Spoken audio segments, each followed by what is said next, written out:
আমি civil aviation কর্তৃপক্ষের কাছে কৃতজ্ঞ এবং তাদেরকে ধন্যবাদ জানাই যে আমরা একটি অনানুষ্ঠানিক আলাপের প্রেক্ষিতেই কিন্তু ওনারা আমাদের এই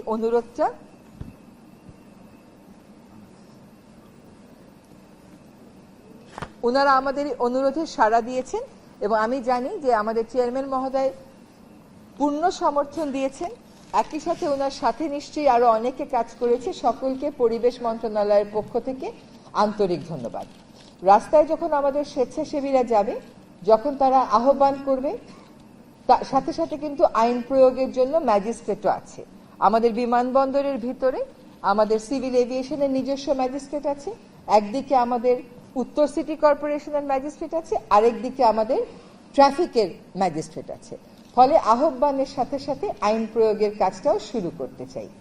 যদি সফলতার বিচারে বলেন, আমি মনে করি কাজটা শুরু করাই একটা সফলতা। এতদিন কেবল এই বিধানটা, এই নিষেধাজ্ঞাটা আমরা আইনের বইয়ে পেয়েছি, এই বিষয়ে মানুষকে অভিযোগ করতে শুনেছি, অনুযোগ করতে শুনেছি। আজকে তার বিরুদ্ধে প্রতিকারের কাজটা শুরু হচ্ছে।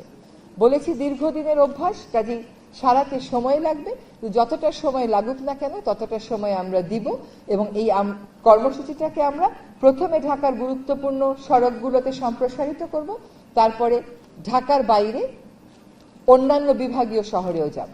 বাংলাদেশ সড়ক পরিবহন মালিক সমিতি আমাদেরকে সর্বাত্মক সমর্থন দিয়েছেন।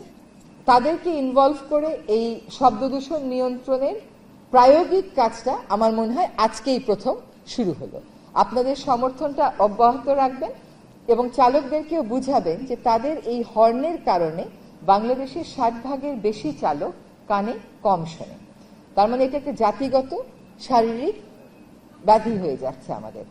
আপনারা যারা আজকে এখানে আছেন এবং আপনারা যখন যার যার কর্মস্থলে বা বাসায় ফেরত যাবেন এবং আমাদের সংবাদকর্মী ভাই ও বোনেরা যখন তাদের কর্মস্থলে ফেরত যাবে, তাদের কাছে একটা অনুরোধ থাকবে, গাড়িতে উঠে চালককে প্রথমে বলবেন হর্নটা না বাজাতে, গতিটা নিয়ন্ত্রণে রেখে আপনাকে আপনার পরবর্তী গন্তব্যে নিয়ে যেতে।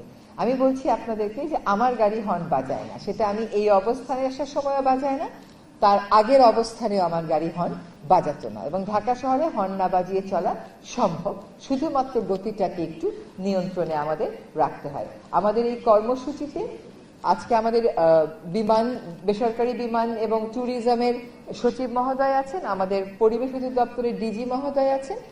আমরা শব্দ দূষণের কার্যক্রমকে আরো গতিশীল করতে বিধিতেও কিছু সংশোধনী আনার চেষ্টা করছি। আজকে ট্রাফিক পুলিশ থেকে যারা সহায়তা দিচ্ছেন সকলের কাছে কৃতজ্ঞতার আমাদের কোনো শেষ নেই। এই কর্মসূচিটাকে আমরা সফল করবার জন্য একজোটে কাজ করে যাব। আমি এখানে কামরুলকে দেখতে পাচ্ছি, আই মাস্ট থ্যাংক হিম, কারণ আমি জানি যে young brain and young mind, ওদের কিন্তু দেশের প্রতি কমিটমেন্টটা বা পরিবর্তনের বিষয়ে ওদের কমিটমেন্টটা অন্য রকম হয়। আমি সিভিল এভিয়েশন কর্তৃপক্ষকে আরেকটু ধন্যবাদ জানাচ্ছি, সেটা হচ্ছে যে ওনারা বিমানবন্দর এলাকাটাকেও সিঙ্গেল ইউজ প্লাস্টিক মুক্ত করার কর্মসূচি গ্রহণ করেছেন। এখানে অনেক বিদেশিরা আছে, তাদের কিছু চাহিদা থাকে, তার জন্য রাতারাতি আমাদের ওটা করা সম্ভব হচ্ছে না, কিন্তু ওনারা কাজটা যে শুরু করেছেন, আশা করি একটি নির্দিষ্ট সময়ের মধ্যে আমাদের বিমানবন্দর এলাকাটাকে আমরা কয়েকটি সিঙ্গেল ইউজ আইটেম মুক্ত দেখতে পাবো।